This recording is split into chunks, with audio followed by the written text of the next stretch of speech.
Maayong buntag mga amiga-amigo. Yes, good morning.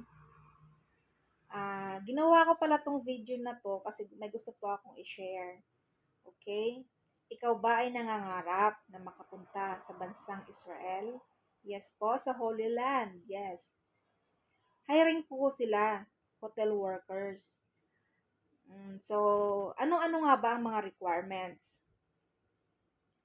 Mga darling, government to government to. Kaya wala po kayong ibang a-applyan, kundi sa direct na po kayo sa POAA. Wala pong agency to. Para iwas scam po. Wala pong agency to. Direct po sa POAA kayo mag-apply. Okay? Ito po, ano-ano nga bang mga requirements? Number 1, passport. Number 2, NBI clearance. Number 3, PSA. Number 4, diploma. Pag ikaw ay high school graduate, diploma. Tapos, Form 137. Tapos, pag ikaw ay college graduate, TOR naman po. Okay? At kasunod po, pinaka-importante yung TESDA certificate ng housekeeping. Yun. Importante po yun. Tapos, kailangan po may at least 2 by 2 latest na picture nyo po. Tsaka kailangan din po yung i-registration nyo sa POAA at tsaka yung POS certificate. Ano nga ba ang i-registration? So, ilalagay ko po yung link sa baba at bisitahin nyo po ito. Mag-register po kayo. Sagutan nyo po lahat ng mga hinihingi nilang detalye.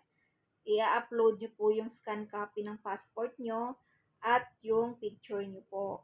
Para maganda naman tingnan, para may picture. So, ayun. Bakit nga ba importante yung i-registration? Kasi po, doon po kayo mag-a-apply. Okay? Lalabas po doon, government to government, hotel worker, sorry, hotel worker sa Israel. So, i-click niyo po yung apply. Tapos, pag maklik niyo na po yon, lalabas po doon, appointment naman po. So, pipili po kayo kung anong date tsaka oras.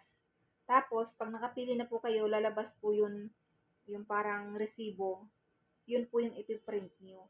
Kasi parang passport po, kailangan yung i-print yun kasi yun po yung ibibigay nyo sa POAA pagdating ng napiling date nyo. Okay? Para matawag po yung pangalan nyo. For evaluation po yun. Okay? Tapos, ano naman yun po yung PO certificate. Yung PO certificate po, pre-employment orientation seminar. So, ilalagay ko rin po yung link. Bisitahin nyo rin po at mag-register din po kayo. At may mga sasagutan po kayo doon. Kailangan maipasa nyo po yon para mag-generate po ng certificate. Kasi kailangan po yon. So, pag may certificate na pong ilalabas, ipiprint nyo lang po. At isama nyo dun po sa mga requirements nyo. So, di ba po napakasimple lang. Yun lang po yung kailangan. So, huwag nyo na yung sayangin yung panahon. Kung ikaw po ay gustong mag-abroad, pinakamagandang piliin yung Israel. Kasi po, napakalaki po ng sahod. Hindi niyo po pagsisisihan yung pag-abroad. Kung malalayo ka man sa pamilya niyo, at least malaki yung sasahurin niyo. So, balita-balita ko po is mga nasa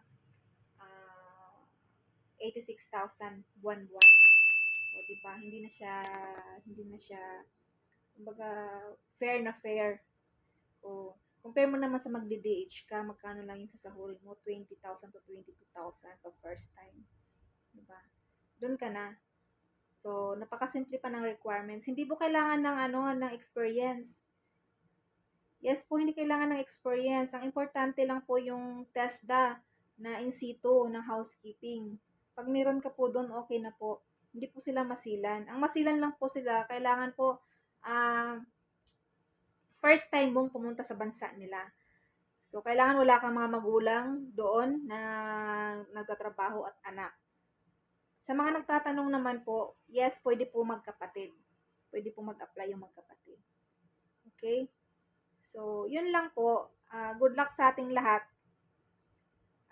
Sa batch namin po, yung huling hiring nila na pinost nung July 4 to 15, napasama po ako sa na-hard na 501. So, tapos na po kami nag-medical. So, waiting na lang po kami ng SEC, yung Standard Employment Contract. So, after nun, tuloy-tuloy na po yun. So, good luck sa akin. So, good luck din sa inyo. So, ano pang inaantay nyo? Go! So, kasuhin yung mga requirements para po, pag mag-open po sila ulit, kompleto na po at makakuha kayo agad ng appointment. Okay? Yun lang po. Thank you.